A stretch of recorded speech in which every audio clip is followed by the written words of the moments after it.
They see my disability, I see my ability.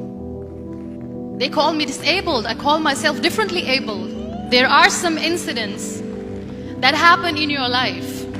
Those incidents break you, deform you, but they mold you into the best version of you. And the same thing happened to me. I was 18 years old when I got married.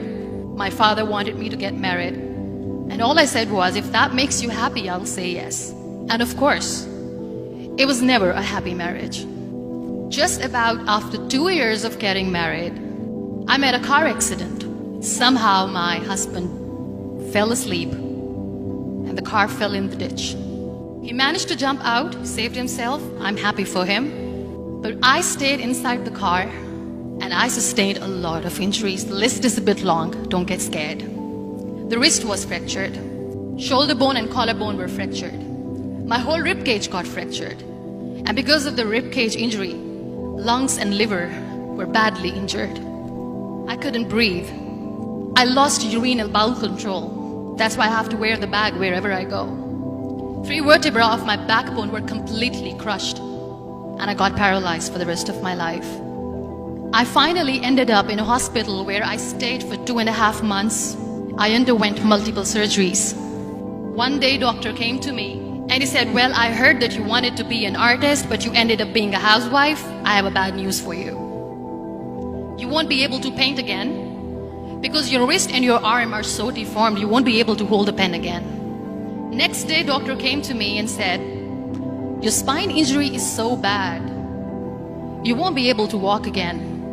Because of your spine injury and the fixation that you have in your back, you won't be able to give birth to a child again. That day, I was devastated. I asked my mother, why me? And that is where I started to question my existence. Why am I even alive? And that is where I realized that the words have the power to heal the soul. My mother said to me, this too shall pass. God has a greater plan for you. I don't know what it is, but He surely has. And in all that distress and grief, somehow or the other, those words were so magical that they kept me going. One day I asked my brothers, I know I have a deformed hand, but I'm tired of looking at these white walls in the hospital and wearing these white scrubs. I'm getting tired of this. I want to add more colors to my life. I want to do something. Bring me some colors, bring me some small canvas. I want to paint. So the very first painting I made was on my deathbed, where I painted for the very first time. It was not just an art piece or just my passion. It was my therapy.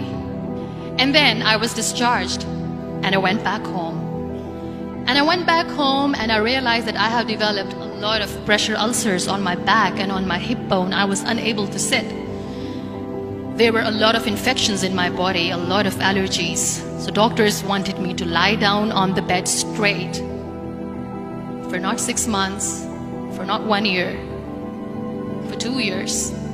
I was bedridden, confined in that one room, looking outside the window, listening to the birds chirping, and thinking maybe there will be a time when we'll be going out with the family and enjoying the nature.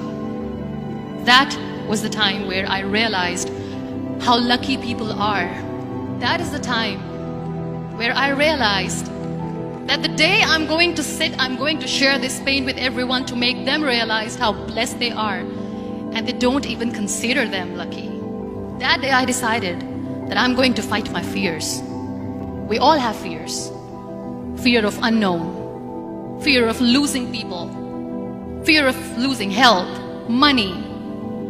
We want to excel in career, we want to become famous, we want to get money. We are scared all the time. So I wrote down one by one all those fears. And I decided that I'm going to overcome these fears one at a time. You know what was my biggest fear? Divorce. I was trying to cling on to this person who didn't want me anymore, but I said no. I have to make it work. But the day I decided that this is nothing but my fear, I liberated myself by setting him free. And I made myself emotionally so strong that the day I got the news that he's getting married, I sent him a text that I'm so happy for you and I wish you all the best. And he knows that I pray for him today. Number 2 was, I won't be able to be a mother again. And that was quite devastating for me. But then I realized there are so many children in the world, all they want is acceptance.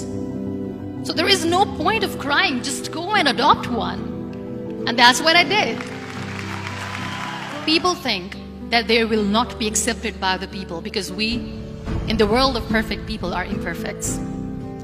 So I decided that instead of starting an NGO for disability awareness, which I know will not help anyone, I started to appear more in public. I started to paint. I decided that I'm going to join the national TV of Pakistan as an anchor person. And I've been doing a lot of shows for the last 3 years. I became the National Goodwill Ambassador for UN Women Pakistan, and now I speak for the rights of women, children. We talk about inclusion, diversity, gender equality, which is a must. Every time I go in public, I always smile. It's always a big toothy smile on my face, and people ask me, don't you get tired of smiling all the time? What's the secret? I always say one thing, that I have stopped worrying about the things that I have lost, the people that I have lost. Things and people who were meant to be with me are with me. And sometimes, somebody's absence makes you a better person. Cherish their absence. It's always a blessing in disguise. Live your life fully. Accept yourself the way you are. Be kind to yourself. Be kind to yourself. I'll repeat, be kind to yourself, and only then you can be kind to others. Love yourself and spread that love. Life will be hard. There will be turmoils, there will be trials, but that will only make you stronger. So when you accept yourself the way you are, the world recognizes you. It all starts from within.